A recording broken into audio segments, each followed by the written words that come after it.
welcome, guys. You are our second guest today, Thursday bonus day here at Long Beach International 19, I call it, right? LBIFF 19. I have Leah Ronaldo with me, welcome, Hello. and Michael Howell Nice to see you. of DEVOUR. We had a good time last night, right? After our We sure taste did. on the plaza. That was awesome. Unbelievable event last night. Great food, great wines, superb. Lovely weather, too. I'm going to do a couple of shout-outs here. First, of course, the wonderful Bridgeworks. Have you ever seen such a beautiful spot to do an interview? It's This really is just lovely. gorgeous in here, yeah. co-working space in Long Beach. I want to shout out to Adam Butter, who, look, if you need a house on the ocean, you go to Adam Butter. Or right off the ocean if you can't afford that. So he's great. Angle Invokers and SVS Fine Jewelry. Such fine people. Great people. Yeah, we've had the luxury of being able to chat with them each and every single year. They'll be at the dinner tonight as well. Wonderful, wonderful people. Lovely. So Steve and I were talking about the integration of food and film. You are experts at this. I know this.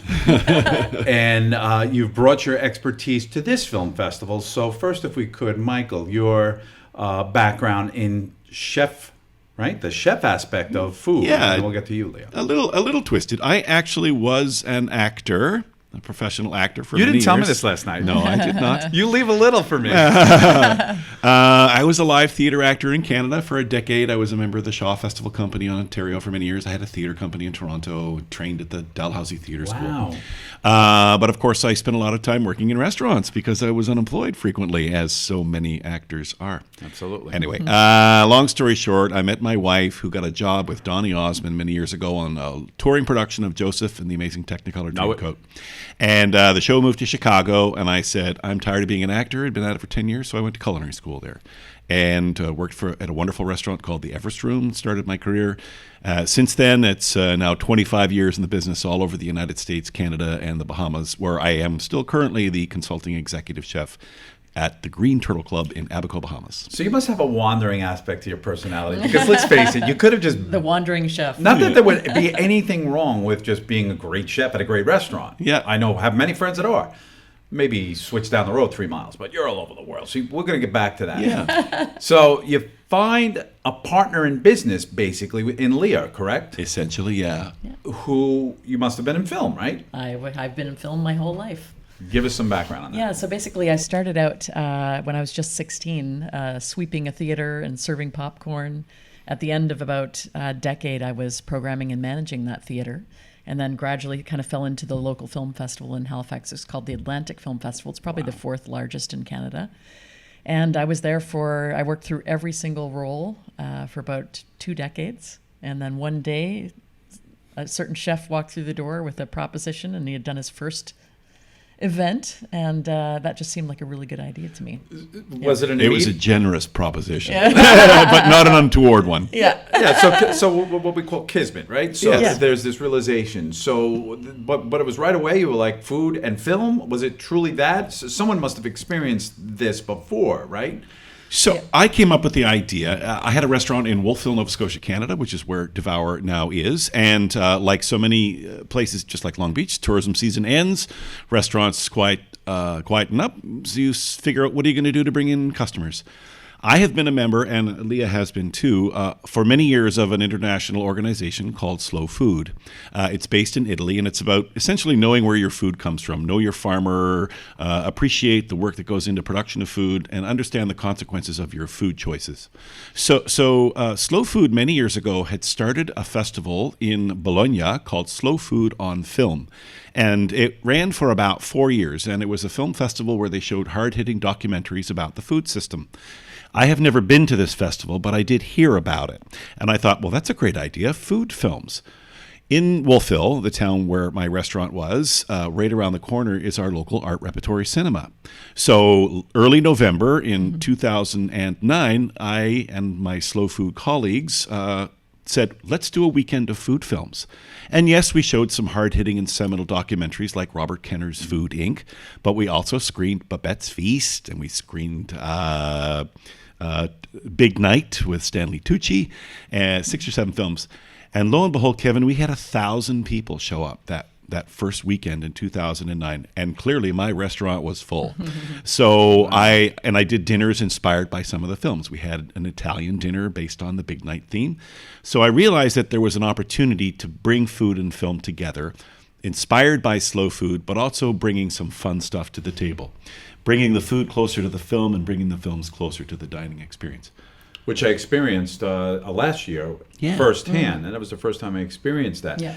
Your role is programming the films that go there, but also this is an operation now, right? So yeah. I mean, it's one that we're basically taking around the world, and it's very easy for the two of us to kind of jump into a new space like a festival or a resort and sort of deliver it with the existing team, sort of front and back of house, if you will. We now have 15 events in addition to our main festival, and that's now a week-long, 75 movies, 100 events in Nova Scotia, but 15 other global events from Berlin to Los Angeles, from the Bahamas, where we have Devour the Beach, to here in beautiful Long Beach, and things like a brand new gastronomy summit searched us out this year, and you were talking about being recognized for your ability to understand food and film together. So this new thing called the Melting Gastronomy Summit is in Oporto, and they were looking around for who are world experts at bringing cinema and food together. So we're going to be participating with them this year as well too.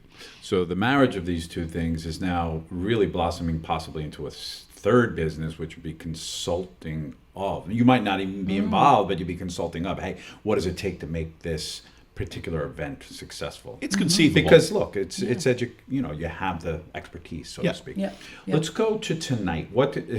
First let me say to everybody, it's sold out tonight. So Officially. we're going to put this out today for the reason that I think people are learning about this for the first time, and secondly, get ready for next year. Yeah, of Get ready course. for next year. So chefs and shorts.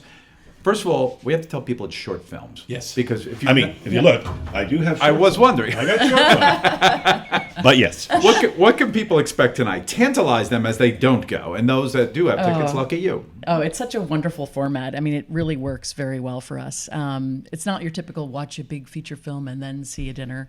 We just wanted to find a way to integrate the two perfectly. So what we've done is there's 5 short films, 5 courses, and 5 wine pairings. 5 chefs. So basically each chef was given their film ahead of time and they're building their dish around it.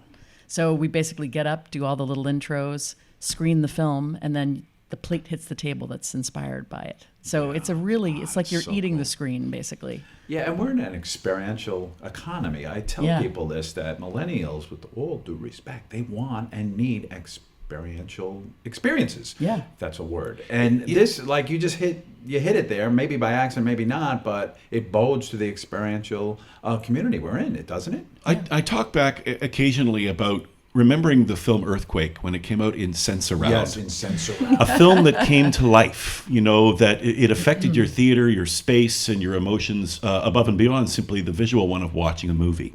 So this is a different way of bringing the screen to life. Taste and the visuals of seeing a dish in front of you, the smells, activate all the senses. So you watch a film and then your other senses are activated and motivated at the same time too. So you have much stronger sense memories as a result. Yes. The idea behind these 5 short films also means that each and every single chef has a different film to inspire them. So the menus can be wildly creative. If we had one film like Big Night, which is a wonderful movie, but it would clearly most likely be an all-Italian dinner. Yeah. This way we get to jump genres, we get to jump cuisines and cultures, and as a consequence, the dining experience is very, very vibrant. Every 15 to 20 minutes, the diner has a new film and a new dish, thus engendering great new conversation at the table. If you're sitting with somebody for 3.5 hours for dinner, You better have something to talk about. exactly. So here, every 20 minutes, you got something new to talk about. You're particularly a chef on one of those courses, correct? I am, yeah. Okay. Want to talk about that, or is Sure. it a surprise? No, it's good. The menu's been published. So I'm doing the dessert course this evening. I'm typically a savory chef with an Italian bent, but I said that because I love the film this evening. It's called What If Michael Bay Made Waffles? It's by a New York director called David Ma. Absolutely extraordinary things. You can see them online. He has a whole series of these. What if Quentin Tarantino made spaghetti and meatballs? Right. Yeah, it's called Food Films. Very cool. Yeah. So this particular film is 1 minute long. It's very high intensity, as if the Transformers met a recipe, and it's about making waffles. So there's explosions and there's things falling down with thunderous crashes. So I'm doing waffles tonight, deconstructed waffles with cinnamon ice cream and hibiscus paint and lemon curd.